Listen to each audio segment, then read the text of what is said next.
وأخرى تحبونها نصر من الله وفتح قريب وبشر المؤمنين.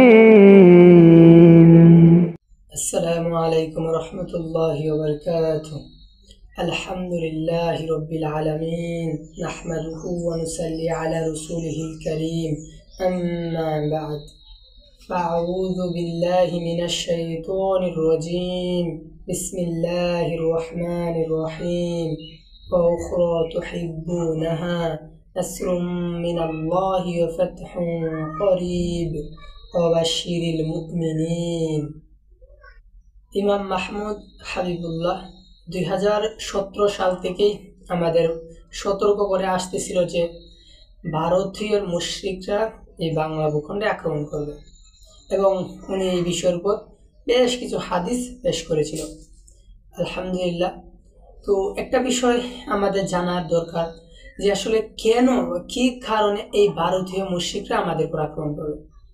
এই বিষয়টা আমাদের সকলের জানা উচিত বা জেনে রাখা দরকার, কারণ যেহেতু এটা অবধারিত আক্রমণ হবে, সুতরাং এটা আমাদের জেনে রাখা দরকার যে কেন আমরা এই আযাবের শিকার হতে যাচ্ছি। এটা একটা জাতিগত, তো সেই জন্য আমাদের এটা জেনে রাখা দরকার যে কেন এই আযাব আসতেছে বা কেন এটা হবে, বা এটাও জেনে রাখার দরকার যে কেন আল্লাহ তাআলা ইমাম মাহমুদ হাবিবুল্লাহকে মনোনীত করলেন, কেন ওনাকে নেতা বানালেন, এমন কি বিশেষ কারণে আল্লাহ তাআলা ওনাকে নেতা বানালেন, কেন উনি সতর্ক করলেন, আল্লাহ তাআলা ওনাকে সতর্ককারী হিসেবে আমাদের জন্য মনোনীত করলেন, কেন উনি সতর্ক করলেন, এই বিষয়গুলো আমরা সেখান থেকেই জেনে দেবো ইনশাআল্লাহ তাআলা। এই বিষয়টা ভালোভাবে জানার জন্য কুরআনুল কারীমের 23 পারার 37 নম্বর সূরা সফফাতের 123 আয়াত থেকে 132 আয়াত পর্যন্ত আমরা দেখতে পারি, যেখানে আল্লাহ তাআলা ইলিয়াস আলাইহিস সালামের কাহিনী বর্ণনা করেছেন। এবং আমরা মুফতি মুহাম্মদ শাফি রাহিমাহুল্লাহ এর তাফসিরে মারিফুল কুরআনের 1153 পৃষ্ঠা থেকে 1155 পৃষ্ঠা পর্যন্ত দেখলে যদি দেখি তাহলে সেটার বিস্তারিত ঘটনাটা আমরা পেয়ে যাই, যে ইলিয়াস আলাইহিস সালামের সময়কার যে বিস্তারিত ঘটনা সেটা এখানে সুন্দরভাবে উল্লেখ আছে। তো মূলত এখানে ইলিয়াস আলাইহিস সালামের ঘটনার মধ্যে মূল যে ঘটনা আলোচনা শুরু হয় বা যেটা হচ্ছে মূল বিষয়, সেটা হচ্ছে বাল, একটা বাল নামক বা এরকম একটা পূজা বা একটা ইবাদত বা একটা দেবতার পূজা নিয়ে বিষয়টা হয়েছে। তো কোরআনের আয়াত থেকে বোঝা যায় বাল মানে হচ্ছে বাবা, মানে বলছে আবা, কোরআনে আরবিতে আসছে আবা, এখানে অনুবাদ করা হয়েছে বাবা বা দাদা, এরকম পূর্বপুরুষ। আবার তাফসিরে মারিফুল কোরআনে বলা আছে যে এটা হচ্ছে স্বামী বা মালিক, এরকম। তো মানে এক কথায় পূর্বপুরুষের কোনো একটা ইবাদতকে বলা হয় কি বাল পূজা, বাল দেবতার ইবাদত। তো এই বাল দেবতার মানে ইবাদতের বিরুদ্ধে, এই শিরকের বিরুদ্ধে আল্লাহ তাআলা ইলিয়াস আলাইহিস সালামকে নবী হিসেবে পাঠিয়েছিলেন বনী ইসরাঈলদের কাছে, যাতে তারা বাল দেবতার ইবাদত না করে। কিন্তু তারা আল্লাহ নবী ইলিয়াস আলাইহিস সালামের সতর্ক মানে নাই, বরং তারা বাল দেবতার ইবাদত চালিয়ে গেছিল।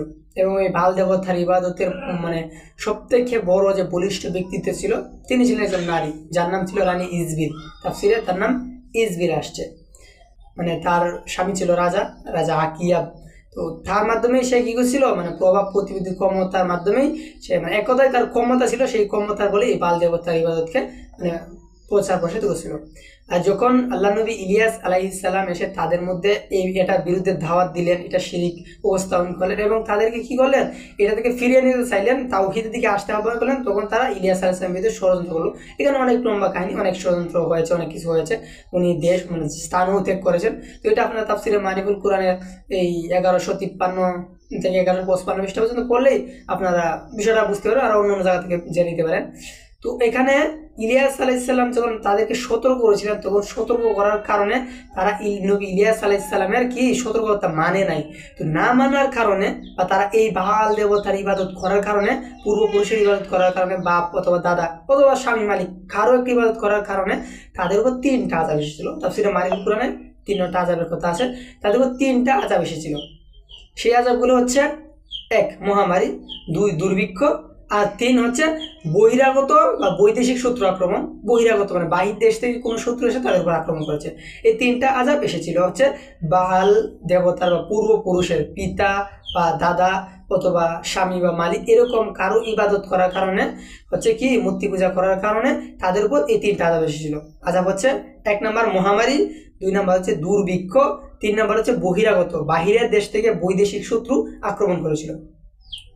আশা করি আপনারা এতটুকু বুঝতে পারছেন। তো এখন আমাদের তাফসীর এবং কোরআনের এই বিষয়টা সমাপ্ত হলো। এখন আমরা আমাদের যে মূল আলোচ্য বিষয় মানে এই ঘটনা থেকে আমরা এখন দেখে নিই যে আমাদের উপর কেন ওই ভারত আক্রমণ করবে, বা কেন আল্লাহ তাআলা ইমাম মাহমুদকে আমাদের জন্য মনোনীত হলেন নেতা হিসাবে, মানে আসলে আমাদেরকে কেন এমন কি কারণে ভারত আক্রমণ করবে, এগুলো আমরা এখন সংক্ষিপ্তভাবে জেনে নিই। ইমাম খতিব আল বাগদাদি রাহিমাহুল্লাহ তার আজিবাতিল আজিবা গ্রন্থে মানে 24 নঙে 25 নং আরও বেশ কয়েকটা বিভিন্ন জায়গায় কয়েকটা হাদিস এনেছেন, যে হাদিসগুলোতে মূলত 5 জন শাসকের আলোচনা করা হয়েছে। মূল হাদিস যেটা 24 নঙে 5 জন শাসকের আলোচনা করা হয়েছে, অন্য হাদিসও আছে। তো এর মধ্যে হচ্ছে মানে শেষের দিকে একজন নারী শাসক সম্পর্কে আলোচনা করা হয়েছে। আবার ওই নারীর সাথে সম্পৃক্ত হচ্ছে এই বাল দেবতার ইবাদত বা বাল দেবতার পূজা, মানে পূর্বপুরুষ আবা মানে হয় স্বামী, মানে হয় হচ্ছে পিতা অথবা হয় দাদা অথবা স্বামী মালিক, এরকম আবার সবচেয়ে বেশি করে পিতার ক্ষেত্রে ব্যবহার হয়। আচ্ছা যাই হোক, তো মানে এই বাল দেবতার ইবাদতটা তার সঙ্গে কি করা হচ্ছে মানে যুক্ত করা হয়েছে এই হাদিসে, মানে সে একজন নারী শাসক হবে এবং কি সে বাল দেবতার ইবাদত করবে, এটা যুক্ত করা হয়েছে ওই জায়গায়, কিন্তু সে মুসলমান নাম দিয়ে পরিচালনা করবে। আবার তাফসিরে মারিফুল কোরআনে কিন্তু বলা আছে এই বাল দেবতাটা হয়েছিল একজন নারীর মাধ্যমে, সেও ছিল একজন রাজা, মানে সে একটা রাজার বউ আর কি, রানী ছিল, সে একজন রাষ্ট্র পরিচালক ছিল, তার নাম ছিল ইজবিল। আবার এখানে দেখেন বলা আছে একজন নারীর মাধ্যমে এটা হবে, মানে তার পিতার পূজা শুরু হবে, পিতৃ পূজা শুরু হবে, সেটা কিসের মাধ্যমে আবার মানে পিতৃ পূজা শুরু হবে সেটা ওই নারীর মাধ্যমে, বা নারী এটা করবে, সে শুরু করবে। কখন? যখন ক্ষমতায় আসে, মানে সে যখন ক্ষমতায় আসবে, আসার পরে সে ক্ষমতা হাতে পাওয়ার পরে সে এইটা শুরু করবে, বা আল দেবতার বা পিতৃ পূজা এটা শুরু করবে। ঠিক রানী ইজবিল যেরকম ক্ষমতা থাকার সময় এটা করেছিল, সে এরকম করবে। তো আমরা এই বৈশিষ্ট্যগুলো মিলিয়ে মানে হাদিসে বলা বিভিন্ন যে আলামতগুলো বলা সেগুলো মিলিয়ে আমরা পাই সেটা হচ্ছে মুজিব কন্যা হাসিনা। তো আমরা দেখি সেও কিন্তু তার পিতার কি করেছিল, মানে এটা শুরু করেছিল মূর্তি পূজাটা, ঠিক যেরকম হচ্ছে রানী ইজবিল শুরু করেছিল এরকম ভাবে উনিও এটা এই নারী কিন্তু এটা শুরু করেছিল।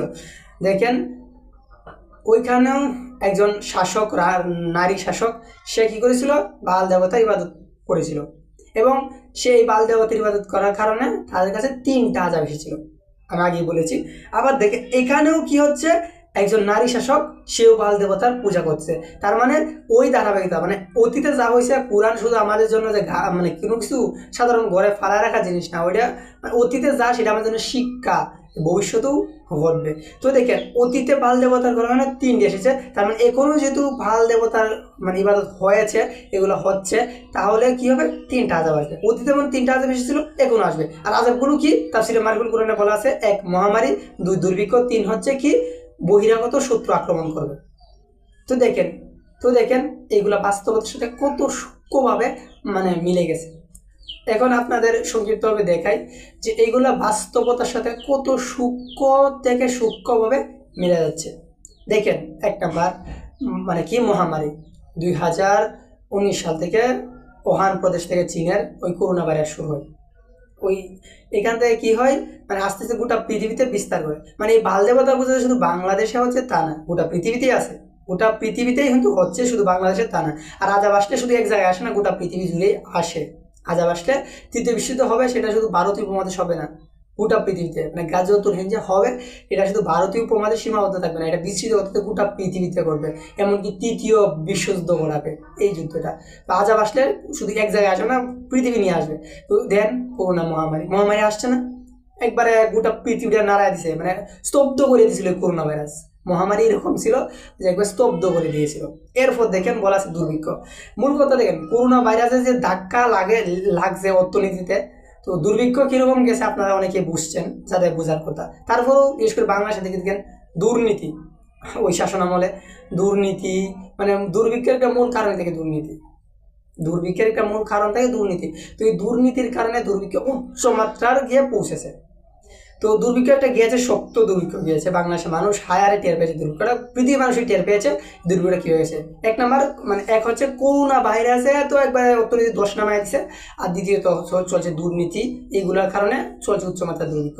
এখন দেখেন এই দুইটা আজাব কিন্তু আমাদের সময় হয়ে যাচ্ছে। আর দুর্ভিক্ষ হয় মূল বিষয় হচ্ছে যুদ্ধ চলাকালীন সময় দুর্ভিক্ষটা বেশি হয়।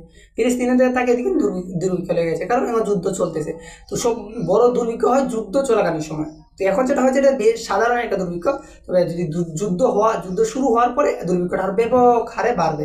এমনকি হাদিসে বলা আছে পৃথিবীর 3 ভাগের 2 ভাগ মানুষ মারা যাবে, 1 ভাগ মানুষ যুদ্ধতে মরবে, আরেক ভাগ মানুষ মানে দুর্ভিক্ষ মহামারী দুর্ভিক্ষতে মরে যাবে, এরকম অনাহারে, এরকম মানে এক কথায় দুর্ভিক্ষের কারণে মরে যাবে। তার মানে যুদ্ধ চলার সময় কি হবে, দুর্ভিক্ষটা আরো ব্যাপকভাবে হবে। এখন দেখেন কুরআনুল কারীমের তাফসীর থেকে পাওয়া যে 3টা আযাবের মধ্যে 2টা আযাব মধ্যে বাস্তবায়ন হয়ে গেছে, এখন শুধু রয়েছে 3 নম্বর আযাবটা বাকি। আর সেটা আসবে কোন ভূমিতে, যে ভূমিতে খুদ বাল দেবতার ইবাদত হয়েছে, যে ভূমিতে ওই নারী শাসক ছিল। ওই নারী শাসক কোন ভূমিতে ছিল, এই ভূমিতে, আমাদের এই ভূমিতে। তার মানে আযাবটা বহিরাগত শত্রু আক্রমণ করবে কোন ভূমিতে, এই ভূমিতে। আর সেই বহিরাগত শত্রু হবে কারা, এটা আমাদের জানার জন্য ইমাম খতিব আল বাগদাদির আজিবা কিতাবের এই 83 নং যে হাদিসের বর্ণনা করেছে হুযাইফা ইবনুল ইয়ামান রাদিয়াল্লাহু আনহু, মানে শেষ জামানার একজন সব থেকে বড় মানে গবেষক যাকে ধরা হতো, মানে মুহাম্মদ সাল্লাল্লাহু আলাইহি ওয়াসাল্লামের শেষ জামানার যে ইলমগুলা ওইগুলা যিনি খুব সূক্ষ্মভাবে ধারণ করে রাখতেন, এই হুযাইফা ইবনুল ইয়ামান রাদিয়াল্লাহু আনহু বর্ণনা করেছেন। হাদিসটা হচ্ছে এরকম যে মানুষের জীবনে একটা সময় আসবে বছরে 2-1 বার ক্ষতিগ্রস্ত হবে। এর এই ক্ষতিগ্রস্ত শুরু হবে মুশরিকদের দুর্গ ক্ষতিগ্রস্তের মাধ্যমে। এটা শুরু হবে কিসের মাধ্যমে, মুশরিকদের দুর্গ ক্ষতিগ্রস্তের মাধ্যমে। আমরা দেখেছি যে এটা হুবহু 19 সাল থেকে 2020-21 সাল পর্যন্ত বাস্তবায়ন হয়েছে। ইদানিং আজকে বা এর আগের দিন সংবাদ পেয়েছি আবার নাকি মুশরিকদের দুর্গ পুরী জগন্নাথ মন্দির ক্ষতিগ্রস্ত হয়েছে। আচ্ছা যাই হোক, এতটুকু হচ্ছে কি মিলে গেছে। এরপর বলা ছিল আর এটা শেষ হবে দুর্ভিক্ষের মাধ্যমে, মানে এই যে মানুষের উপর আজাব বিপর্যয় বা এটা থাকবে, এটা শুরু হবে মুশরিকদের দুর্গ ক্ষতিগ্রস্তের মাধ্যমে, শেষ হবে দুর্ভিক্ষের মাধ্যমে। আমরা দেখেছি দুর্ভিক্ষ চলেছিল, তো শেষ হবে দুর্ভিক্ষের মাধ্যমে। এরপর বলা আছে এই দুর্ভিক্ষ শেষ হতে না হতেই মুশরিকরা একটি ফিতনা সৃষ্টি করবে। এখানে একটা শক্তির নাম উঠে আসছে, সেটা হচ্ছে মুশরিক। তার মানে আক্রমণ করবে কারা, মুশরিকরা। কখন করবে সময়টা বলা আছে, দুর্ভিক্ষ শেষ হতে না হতেই। দেখেন হাসিনা পতনের পরে যখন ডক্টর ইউনূস ক্ষমতায় বসে, বিশেষ করে পাকিস্তানের সাথে সম্পর্ক ভালো হওয়া, চীনের সাথে সম্পর্ক ভালো হওয়া, বিষয়গুলোর কারণে নিউজ যতটুকু জানা যায়, মানে খবরাখবর যতটুকু আসে যে বাংলাদেশের উপর একটা মানে গুলাট মানে কি বলে একটা খুব বড় মাপের ছাপ, মানে দুর্ভিক্ষ একটা বহিরাগত মানে ভারতের প্রভাব খুব ব্যাপকভাবে ছিল। হাসিনা যাওয়ার পর থেকে প্রভাব কেটে গেছে। এমনকি দেখলাম বুলেট ট্রেন, এইগুলো আরও বিভিন্ন বিষয় নিয়ে মানুষ মানে যত সংবাদ আসতেছে বুঝতেছি যে বাংলাদেশের উপর ছাপ ছিল, কিন্তু আস্তে আস্তে সেই ছাপটা কি সরে যাচ্ছে, মানে একটা দুর্ভিক্ষের মতন ছিল সেটা আস্তে আস্তে সরে যাচ্ছে। হাদিসে এটাই বলা, দুর্ভিক্ষ শেষ হতে না হতেই, মানে হাসিনা ছিল দুর্ভিক্ষ ছিল, হাসিনা গেছে, মোহাম্মদ ডক্টর ইউনূস আসছে, তার মানে কি হয়েছে, মানে দুর্ভিক্ষ শেষ হতে না হতে, মানে ডক্টর ইউনূসের মাধ্যমে একটা শেষ হতে না হতে এরকম একটা পরিস্থিতি যাচ্ছে। তার মানে এই সময়টা ইঙ্গিত করে বলেছিল যে তখনই মুশরিকরা ফিতনা সৃষ্টি করবে। আর দেখেন মুশরিকরা ফিতনা ইতিমধ্যে ভারতে সৃষ্টি করেছে, বাংলাদেশেও করতেছে, মানে স্বল্প আকারে, তো ব্যাপক আকারে হওয়ার জন্য তৈরি হচ্ছে।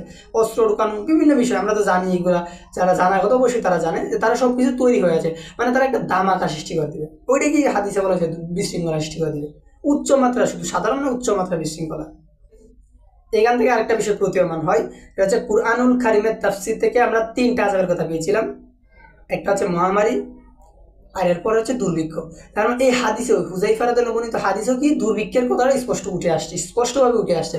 মানে একটা কুরআনুল কারীমের আয়াত তাফসীর অন্য যে হাদিসগুলো আগে বললাম ওই হাদিসগুলো মানে একটা আরেকটার সাথে অঙ্গাঙ্গিভাবে জড়িয়ে আছে, আলহামদুলিল্লাহ। তো এখন দেখেন এই যে মানে মুশরিকরা যে বিশৃঙ্খলার তৈরি করবে, এরপর হাদিসে বলা আছে যে এই বিশৃঙ্খলা মোকাবিলা করার জন্য কি করবে, হিন্দুস্তানের পূর্ব দেশ থেকে, মানে পূর্ব ভূমি কোনটা, হিন্দুস্তানের পশ্চিম হচ্ছে পশ্চিম পাকিস্তান, পূর্ব হচ্ছে পূর্ব পাকিস্তান, বর্তমান বাংলা।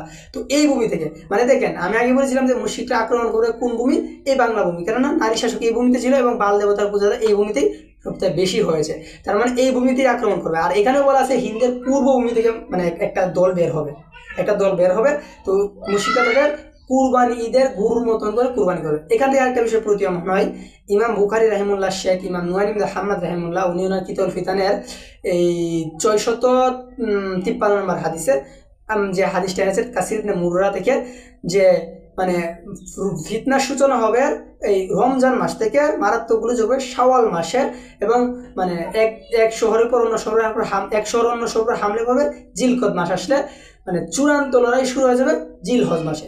মানে জিলহজ মাসটা মুসলমানদের জন্য একটা গুরুত্বপূর্ণ সময়, কারণ ওই জিলহজের 10 তারিখে মুসলমানরা তাদের একটা ধর্মীয় উৎসব তাকে বলি, ওইটাই হচ্ছে কি আমরা এই জিলহজের 10 তারিখ আমরা পালন করে থাকি, বিশেষ করে আল্লাহর রাস্তায় আমাদের গুরুগুলো মানে কুরবানি দিয়ে।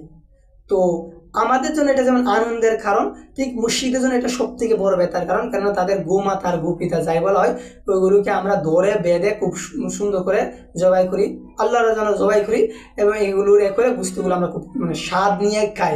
এগুলা ওদের অন্তরে জ্বালা ফোড়ার বড় কারণ। ইতিমধ্যে অনেক জায়গায় গরু কুরবানি নিষেধ, তারা তো এইগুলো একবারে গরু গোস্ত, মানে যদি কেউ ছাগলের গোস্ত নিয়ে যায় গাড়ি দিয়ে, যদি জানতে পারে সে কোনো কারণে মুসলমান, শেষ। গোস্ত কি এটা দেখার দরকার নাই, ওরা মারতে হবে, একটাই কথা। তো বাংলাদেশেও অনেক জায়গায় শুনেছিলাম মানে গরু কুরবানি করা নিষেধ করা হয়েছে। তো দেখেন মুশরিকরা আজ যে পরিমাণ শক্তিশালী, যে পরিমাণ তাকাত দেখাচ্ছে বা যা করতেছে, যদি এই ঈদের সময় যদি মুশরিকদের প্রিয় বস্তু ওই গোমাথার গোফিতা যেটাই হোক ওরা যদি কুরবানি করে খাওয়া হয়, মুশরিকদের অন্তর কেমন হবে? ওরা একটা কিছু করবে, যেভাবে করবেই। তার মানে এখানে দেখেন বলা আছে যে জিলহজে মানে চূড়ান্ত লড়াই শুরু হবে। আবার এই হাদিসে হুযাইফার বর্ণিত হাদিসে বলা আছে যে কি হবে, এই গরুর মতন কুরবানি করবে। মানে এই দুইটা যেন কেন একটা কুরবানির সাথে সম্পর্কিত হয়ে যায়। মানে হয়তো আমরাও যে কুরবানি করবো, ওরাও কি করবে, আমাদের কিছু মানুষ থাকবে আমাদের হেফাজত করুক, তাদের উপর একটা কুরবানি পরিচালনা করবে। এরপর হাদিসে বলা আছে ফলে তারা পরাজিত হবে। একটা জিনিস দেখেন, লক্ষ্য করেন যে ওই দলটাকে মানে মুসলিম দল হিসেবে উল্লেখ করা হয়েছে, যে একটা মুসলিম দল হবে। তো আসলে এই দলটা কারা হবে বা কিরকম হতে পারে এই দলের বৈশিষ্ট্যটা, এটা হচ্ছে মূল কথা। ইমাম খতিব আল বাগদাদি তার আজিবা কিতাবে 84 নং হাদিসে আনাস রাদিয়াল্লাহু আনহু থেকে এনেছেন যে তিনি বলেন রাসূলুল্লাহ সাল্লাল্লাহু আলাইহি ওয়াসাল্লাম বলেছেন, আলেমদের জীবনে এমন একটি সময় আসবে যখন তাদেরকে গণহত্যা নিয়ে হত্যা করা হবে। হায় আফসোস তাদের জন্য, তারা যদি অহংকার বশত ভুল সিদ্ধান্ত না নিত। তো এই যে এখানে একটা জিনিস দেখেন, অহংকার আল্লাহর চাদর, এই চাদর নিয়ে যে টান দিবে, টেনে চেষ্টা করবে, সেই তো ধ্বংস হবে। তো এটা মুসলিম দল এমনকি আলেম তারপরও তারা গণহত্যার নেই হত্যার শিকার হবে, কারণ কি তারা অহংকার করবে, কোনো একটা বিষয় অহংকার করবে। যেমন দেখেন কুরআনুল কারীমের এই দ্বিতীয় সূরা আল বাকারার 246 এবং 47 নম্বর আয়াতে এই বিষয়টা বলা হয়েছে সুন্দরভাবে। কুরআনুল কারীমের সূরা বাকারার 244 নম্বর আয়াতে আল্লাহ তাআলা ইরশাদ করেছেন, আউযু বিল্লাহি মিনাশ শাইতানির রাজীম ألم تر إلى الملأ من بني إسرائيل من بعد موسى إذ قالوا لنبي لهم ابعث لنا ملكا نقاتل في سبيل الله قال هل عسيتم إن كتب عليكم القتال ألا تقاتلوا قالوا وما لنا ألا نقاتل في سبيل الله وقد أخرجنا من ديارنا وأبنائنا فلما كتب عليهم القتال تولوا إلا قليلا منهم والله عليم بالظالمين। আল্লাহ তাআলা মুহাম্মদ সাল্লাল্লাহু আলাইহি ওয়াসাল্লামকে বলতেছেন যে আপনি কি মানে মুসার পরে বনি ইসরায়েলের যে নেতা ছিল বা আলেম ছিল বা এরকম যারা ছিল নেতৃস্থানীয় লোক, তাদেরকে দেখেননি? মানে যখন তারা কি হয়েছিল, তাদের নবীকে বলতেছিল যে আমাদের জন্য একজন বাদশাহ মালিকান নুকাতিল ফি সাবিলিল্লাহ, আমাদের জন্য একজন বাদশাহ বানিয়ে দিন, যাতে আমরা কেতাল আল্লাহর রাস্তায় সশস্ত্রভাবে লড়াই করতে পারি। তখন গেছে নবী বলছে যে মানে তোমাদের ব্যাপারে মানে কি ধারণা, আমার ধারণা হয় এটা যে আসলে তোমাদের উপর যদি জিহাদকে ফরজ করা হয় তখন তোমরা সব ময়দান ছেড়ে পালাবে বা লড়বা না। তো তখন এরা বলতেছে যে আমরা কেন যুদ্ধ করতাম না, যখন আমরা আমাদের নিজেদের ঘর বাড়ি থেকে বিতাড়িত হয়েছি, আমাদের সন্তান সন্ততি তাকে আমরা মানে কি দূরে সরাই দিচ্ছে বা আমরা দূরে সরিয়ে গিয়ে দিয়েছি, আমরা কেন যুদ্ধ করতাম না? এরপর যখন আল্লাহ তাআলা এদের উপর জিহাদকে ফরজ করছে, যুদ্ধ করা ফরজ করছে, তখন এরা কয়েকজন বাদে সবাই মুখ ফিরে আসছে জিহাদ থেকে। এরপরে আয়াতে আল্লাহ তাআলা বলতেছেন أعوذ بالله من الشيطان الرجيم وقال لهم نبيهم إن الله قد بعث لكم طالوت ملكا قالوا أن يكون له الملك علينا ونحن أحق بالملك منه ولم يؤت سعة من المال قال إن الله اصطفاه عليكم وزاده بسطة في العلم والجسم والله يؤتي ملكه من يشاء والله واسع عليم। আল্লাহ তাআলা বলতেছেন এরপর মানে তাদেরকে তাদের নবী যখন বলল যে নিশ্চয়ই আল্লাহ কি করছে তোমাদের উপর তালুতকে নেতা বানাইছে, মানে তালুত হচ্ছে তোমাদের নেতা। তোমরা যে যুদ্ধের জন্য বলতা নেতা চাইতে আল্লাহর কাছে, আল্লাহ আমাদের একজন নেতা দেব, নবীকে বলতে আল্লাহর কাছে নেতা চা, নেতা দেওয়ার জন্য। তো আল্লাহ তাআলা তোমাদের সেই আকাঙ্ক্ষার কারণে আল্লাহ তাআলা তোমাদের জন্য তালুতকে তোমাদের জন্য নেতা মনে করছেন, তিনি হচ্ছে তোমাদের বাদশা। এরপর ওই লোকেরা কি বলতেছে, ক্বালু আন্না ইয়াকুনু লাহুল মুলকু আলাইনা ওয়া নাহনু আহাক্কু বিল মুলকি মিনহু ওয়া লাম ইউতা সাআতাম মিনাল মাল। মানে ওই কিরকম দেখেন, প্রথমে নেতা চাইছে, নেতা দেওয়ার জন্য যুদ্ধ করতে পারে, এরপর আল্লাহ তো নেতা দিছে। আল্লাহ তো এই কারণে নেতা দেয় নাই যে মানে ওরা নেতার কাছে যাবে, নেতাকে ধরবে, যুদ্ধ বিজয় করে, এটা দেয় নাই। নেতা হচ্ছে পরীক্ষার জন্য, মেরুকরণ তৈরি করার জন্য। ভালো আর খারাপ একসাথে থাকলে বিজয় আসে না, বরং ভালো এক পাশে খারাপ এক পাশে, তখনই নেতা আসবে। না একদিকে তাওহীদ একদিকে মুনাফিক চলে যাবে, এরপর হচ্ছে কি হবে, ওই জায়গা থেকেই তাওহীদের মধ্যে বিজয় শুরু হবে। বুঝছেন তো? কারণ আল্লাহ তাআলা জিহাদ মানে হচ্ছে মেরুকরণ করা, আর জিহাদের আমির হচ্ছে মেরুকরণের মূল হাতিয়ার। মানে একদিকে তাওহীদ অহংকার মুক্ত, আরেকদিকে অহংকারীরা, এটা চলে যাবে। তো এখানে ওদের অহংকারটা প্রকাশ হয়েছে কিরকম হবে, যে ওরা বলতেছে যে আরে এই তালুত কি করে আমাদের উপর নেতা হয়, এই তালুত কি করে আমাদের উপর নেতা হয়, ওর থেকে তো মানে ওই তালুতের থেকে তো আমরা বেশি হকদার নেতা হওয়ার জন্য। ওই বনী ইসরাইলের লোকেরা বলতেছে, নেতারা বা প্রধানরা বা নেতৃস্থানীয় লোকেরা, ওরাই বলতেছে কি, ওরাই প্রধান বলছে আমরা নেতা দাও। এরপর নেতা দিছে আল্লাহ তাআলা, তো নেতা দিয়েছে বললাম না পরীক্ষার জন্য, মেরুকরণ করার জন্য। তো ওদের অন্তরের সমস্যা, কি করে নেতা হয়, একটা নেতা হয় কি করে, ওদের থেকে তো আমরা নেতা বেশি হকদার, কি করে নেতা হয়, কেননা একে তো আল্লাহ তাআলা মাল দেয় নাই, আমাদের মাল দিছে, একে মাল দেয় নাই। ঠিক মানে আরো সুন্দর করে আছে, আল্লাহ তাআলা কি আছে, তাকে দিছে ফিল ইলমি ওয়াল জিসম, মানে তাকে ইলম দিছে, যুদ্ধ পরিচালনার জন্য ইলম দিছে আর শারীরিক শক্তি দিছে। তো এটা দিছে। যাই হোক, পরে আল্লাহ তাআলা সবার শেষে একটা সুন্দর কথা বলছে, কি জানেন, যে আমার সব থেকে ভালো লাগে যে আল্লাহু ইউতি মুলকাহু মাইয়াশা, নিশ্চয়ই মানে আল্লাহু মানে আল্লাহ, আর আল্লাহ হচ্ছে যাকে চান, আল্লাহ যাকে ইচ্ছা করেন, যাকে চান, যেই হোক যেরকমই হোক, আল্লাহ যাকে চান আল্লাহ তাকেই এই রাজত্ব দান করেন। সুবহানাল্লাহ। তো আপনাদের সামনে আমি শুধু শুধু এই ঘটনাটা কেন বললাম, মানে এই ঘটনা বলার মূল উদ্দেশ্য হচ্ছে যে দেখেন, এই যে আমি আগেই তো মানে হাদিস থেকে বললাম, আনাস রাদিয়াল্লাহু আনহু হাদিস থেকে, যে ওইখানে বলা ছিল যে একটা শ্রেণীর কথা, যে তারা অহংকার করবে। ঠিক এটা হয়েছিল অতীতে হয়েছে তা না, আমাদের জন্য এটা শিক্ষা, এখনো হবে। তো দেখেন ইমাম মাহমুদ কি একটা মানে আল্লাহ তাআলা জিহাদ মানে একটা পরীক্ষা, মেরুকরণ তৈরি করা, আর মেরুকরণের মূল কেন্দ্রে থাকে নেতা, মানে নেতা দিয়ে আল্লাহ তাআলা মেরুকরণ করবে। একদিকে যারা আল্লাহ নিয়ামতকে স্বীকার করে, নিয়ামত যেরকম হোক, মানে মানে বড় হোক আর ছোট হোক, জ্ঞান বেশি হোক জ্ঞানী কম হোক, বড় আলেম হোক আর মানে একবার বকলম হোক, মানে দুর্বলতা বা শক্তিশালী হোক, যেরকম হোক আল্লাহ দিছে, এটা স্বীকার করে যারা আল্লাহ এটা গ্রহণ করবে, স্বীকার করবে, এরা একদিকে। আর যারা অন্তরে রূপ থাকবে, অহংকার করবে, একটা দুর্বল ল্যাংরা ব্যক্তি, আমার মতন এত বড় ডাবল দাওরা করা সাইকুল হাদিস, আমি এর কাছে যাবো, এরকম যারা অহংকার করে ওরা ওইদিকে চলে যাবে। মানে এটাই হচ্ছে আল্লাহর মেরুকরণ। তো এই তালুত আলাইহিস সালামের ঘটনা থেকে আমরা এই বিষয়টা আমি যেটা বললাম, যে এখানে মেরুকরণ তৈরি করা হবে, ইমাম মাহমুদের মাধ্যমে আল্লাহ তাআলা কি করবে, মেরুকরণ তৈরি করবে। উনি দুর্বল, এত বড় ডিগ্রিধারী না। ইমাম মাহমুদ বলছে একটা কথা, আমার বিরাট ভালো লাগছিল কথা শুনে, যে আমার যদি একটা ডিগ্রি থাকতো সব মানুষ আমার কাছে আসতো, কারণ ওদের ডাবল দাওরা করা লোক, ওরা ডাবল দাওরা করা লোক। এখন আমি কোনো ডিগ্রি নেই, ডাবল দাওরা নিয়ে যদি আমার কাছে আসে, কি এরকম একটা বেজ যায়, তো এই বাজারটাই ওদেরকে পতনের দিকে নিয়ে যাবে। তো একদিকে হচ্ছে আত-তাওহীদ, যারা আল্লাহ নিয়ামতকে স্বীকার করছে, নিয়ামত যেরকম হোক আল্লাহ যা দিয়েছে উত্তম।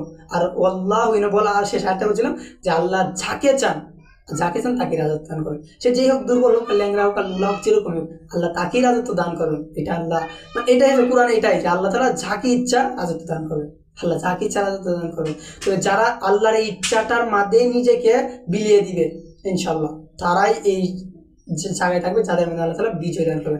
আর যারা এটা মেনে নিবে না, অহংকার করবে, তারা ওই পায়ে চলে যাবে। তো 84 নং হাদিস, আজিবাতিল আজিবা কিতাবে 84 নং হাদিসে এটাই বলা ছিল। আনাস রাদিয়াল্লাহু বলেছেন, মুহাম্মদ সাল্লাল্লাহু আলাইহি ওয়াসাল্লাম থেকে বর্ণনা করেছেন যে কি, এই যে একটা শ্রেণীর কথা উল্লেখ করা আছে, আপনারা দেখে নেন। ওই শ্রেণী কি করবে, অহংকার বশত ভুল সিদ্ধান্ত নেবে, আর এই ভুল সিদ্ধান্ত নেওয়ার কারণে এদেরকে গণহত্যা নিয়ে হত্যা করা হবে। আর ইমাম বুখারী রাহিমাহুল্লাহর সহিহুল বুখারীর 3406 নম্বর হাদিস, মানুষ এটা আরো অনেক, প্রায় 10-এর অধিক কিতাবে বর্ণনা আছে যে একটা সময় একটা দল আসবে, আল জামা, এখানে জামা বলা হয়েছে, একটা আসবে যারা আমার তরিকা, আমার পথ ছেড়ে অন্য তরিকা ধরবে, লোকদেরকে অন্য পথে নিয়ে যাবে, তাদের মধ্যে ভালো থাকবে, খারাপও থাকবে। তো দেখেন মুহাম্মদ সাল্লাল্লাহু আলাইহি ওয়াসাল্লামের দিন কায়েমের পথ ছিল আল জিহাদ ফি সাবিলিল্লাহ, এটা মুহাম্মদ সাল্লাল্লাহু আলাইহি ওয়াসাল্লামের পথ। ঠিক একটা জামাত আমরা দেখছি আসছে, একটা দল একটা আসছে, একটা শ্রেণী আসছে, যারা মুহাম্মদ সাল্লাল্লাহু আলাইহি ওয়াসাল্লামের তরিকা আল জিহাদ ছেড়ে অন্য একটা তরিকা ধরেছে। মিছিল মিছিল মিছিল, ঠিক আছে না? তো এই যে বলা আছে মুহাম্মদ সাল্লাল্লাহু আলাইহি ওয়াসাল্লামের তরিকা ছাড়া অন্য তরিকা ধরবে, তার মধ্যে ভালো থাকবে, খারাপও থাকবে, ভালো আছে খারাপও আছে। ওটা সহিহ বুখারীর হাদিস, কিন্তু মানে 3406 নম্বর হাদিস। আরো মানে প্রায় 10-এর অধিক কিতাব বানানো হয়েছে। ইমাম ইবনে কাসির রাহিমাহুল্লাহ আন-নিহা ফিল ফিতান ওয়াল মালাহিম গ্রন্থেও এই হয়তো 54 অথবা 56 পৃষ্ঠায় এই হাদিসটা এসেছে। আরো বিভিন্ন কিতাব এসেছে, আজিবাতিল আজিবা কিতাবও এই হাদিসটা এসেছে। তো দেখেন, একটা জামাতকে আসে নাই, একটা মুহাম্মদ সাল্লাল্লাহু আলাইহি ওয়াসাল্লামের তরিকা জিহাদ ছেড়ে অন্য একটা পথ ধরে নাই, মিছিল, ওইটাকেই তারা জীবনে সব বানিয়েছে। তো এই কারণে কি হচ্ছে, তার এই পথ অবলম্বন করার কারণে কি হবে, এই এক হচ্ছে অহংকার করবে, কারণ নেতা দুর্বল, নেতার কাছে কেন আমরা যাব? ওরা বলছিল না মিনাল মা মিনাল মিনাল মাল, ওকে তো মালই দেয় নাই, আমরা কেন যাবো? ওর থেকে তো বেশি, ও নাহনু আহাক্কু, ওর থেকে তো বাদশাহ হওয়ার যোগ্য আমরা বেশি, বলছিল না ওরা? তো ওরা বলবে একটা লুলা ল্যাংরা লুক, ও কি করে আমাদের নেতা হতে পারে? আরে এইরকম আমার এক ভাই একদিন বলতেছে, ভাই এরকম একটা প্রত্যন্ত একটা নেতা দেওয়া লাগবো, কত দেশে জায়গা কত হয়েছে, আর এরকম একটা লোক নেতা হইব, মানে দেশে কেউ অভাব আছে, কত আলিমুল আমায় খেলাম, ওরা নেতা হইতে হলো না। মানে এরই হচ্ছে মূল কথা, আল্লাহ যাকে চান তাকে রাজত্ব দিবেন, যাকে চান তাকে উন্নত করবেন। কিন্তু ওরাই যে না পেশটা মারবে, চাইবে না, ওদের থেকে ওরা বলবে ওর থেকে তো আমরা বেশি যোগ্য। তো এই যোগ্য মনে করে ওরা যখন অহংকার বসে ভুল সিদ্ধান্ত নিবে, আর ভুল পথ মানে কি এইটা নিয়ে নামবে আন্দোলন বা র্যালি আর মিছিল মিটিং। যে আমার এক ভাই বলতেছিল যে ভাই ওরা বলে আমরা শাহাদাতের তামান্না নিয়ে বাস টাড়িলে ময়দানে নামবাম। আমি বললাম দুটো ডিয়ারশেল খাওয়ার পর ময়দান দিকে খালি হয়ে যা, তো শাহাদাত মানে মৃত্যু, তো মৃত্যুর জন্য গেছো, ডিয়ারশেল খাওয়ার পর ময়দান খালি যায়, এটা কোন ধরনের শাহাদাত তামান্না? শিখার দরকার ছিল আমার। তো এরকম ভাবে ওরা যখন এই ভুল পথ নিয়ে নামবে, মুহাম্মদ সাল্লাল্লাহু আলাইহি ওয়াসাল্লামের তরিকা অন্য তরিকা নিয়ে নামবে, তখনই ওদের উপরেই মানে নামবে, তখনই ওদের উপর কি হবে, ওই চাপটা হবে, গণহত্যার মতন গণহত্যা করা হবে। আলহামদুলিল্লাহ, আলহামদুলিল্লাহ, আশা করি বুঝতে পেরেছেন যে আসলে মানে ভারত কেন আমাদের আক্রমণ করবে। আর আমি আগেই তাফসীর থেকে বলেছিলাম যে বহিরাগত শত্রু আক্রমণ হবে। এখানে মুশরিকরা আমাদের বহিরাগত দেশ থেকে আসবে, তারা যেখান থেকে আসবে এটা আমাদের বহিরাগত, আমাদের দেশ না, বহিরাগত একটা দেশ থেকে। তারা হচ্ছে বৈদেশিক, মানে তাফসীরে বৈদেশিক আক্রমণ, মানে ওইটা বৈদেশিক থেকে আক্রমণ হবে। কারা করবে? মুশরিকরা। মানে ওইখানে বলা আছে কিভাবে করে, গুরুমদন কুরবানি করবে, পূর্বভূমি তো করবে, হিন্দের পূর্বভূমি, এক হচ্ছে নারী শাসক জায়গায় ছিল সেই জায়গা থেকে, আবার হিন্দের পূর্বভূমিতে যে জায়গাতে মুসলিম দলটা যাবে সেখান থেকে। আলহামদুলিল্লাহ, এরপর আল্লাহ তাআলা বিজয় শুরু করছে। এরপর আরেকটা দল যাবে যারা আল্লাহর নিয়ামতকে স্বীকার করবে। তালুতের কাছে মাত্র 313 জন লোক নিয়ে গেছিল।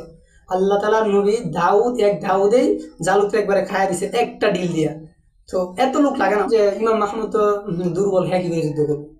আচ্ছা, যুদ্ধ তো পরিচালনা করে, তারাই আবার বলে যে মোহাম্মদ দেফিয়া হুইল চেয়ারে চলাচল করে, হ্যাঁ কি করে হামাসে যুদ্ধ পরিচালনা করে? মাথায় ধরে না। সাদ বিন আবি ওয়াক্কাস রাদিয়াল্লাহু আনহু সাদের উপর বসে, পুরার কারণে সাদের বসে যুদ্ধ পরিচালনা করছে। উনি কিভাবে করছে? যাই হোক, ওই মানুষের শুধু নিছক কথা ইমাম মাহমুদকে না মানার জন্য।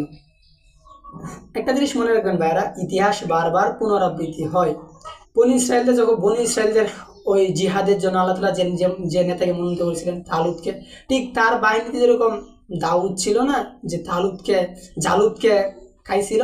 আলহামদুলিল্লাহ, ইতিহাস বারবার পুনরাবৃত্তি হয়। ইমাম মাহমুদের বাহিনীতে এরকম বেশ কিছু দাউদের অনুসারী থাকবে ইনশাআল্লাহ। ওয়াকালা হাসবুনাল্লাহু ওয়া নি'মাল ওয়াকিল, আমাদের রব যথেষ্ট আমাদের জন্য ইনশাআল্লাহ। তো ভাইরা অনেক সময় বলে ফেললাম। যাই হোক, যারা ধৈর্য সহকারে দেখেছেন, আল্লাহ তাআলা কুরআনুল কারীমে সূরা জুমার 18 নম্বর আয়াতে বলছে না যে যারা মনোযোগ সহকারে কথা শুনে এবং ভালো কথা শুনে অনুসরণ করে এরা হচ্ছে সেই সমস্ত লোক যাদেরকে আল্লাহ তাআলা সৎ পথে পরিচালিত করবেন এবং এরাই বুদ্ধিমান লোক। তো আপনারা যদি বুদ্ধিমান হয়ে থাকেন, ধৈর্য সহকারে মনোযোগ সহকারে কথা শুনে থাকেন, ইনশাআল্লাহ আল্লাহ চাইলে আপনাদের সৎ পথে পরিচালিত করতে পারে ইনশাআল্লাহ। তো এখন আমাদের মূল যে বিষয়টা দেখেন, কোরআন, তাফসীর, হাদিস সবকিছু বাস্তবতার সাথে হুবহু মিলে যাচ্ছে। এখন সম্পূর্ণ তৈরি বহিরাগত শত্রু আক্রমণের জন্য। তো এখন আমাদের কি করণীয়? আমাদের করণীয় সেটাই, যেরকম তালুত আলাইহিস সালামের সময় ওই আল্লাহ নিয়ামত প্রাপ্ত বান্দারা তালুত আলাইহিস সালামের দৃঢ় আনুগত্য করেছিল, জিহাদের নেমে ছিল।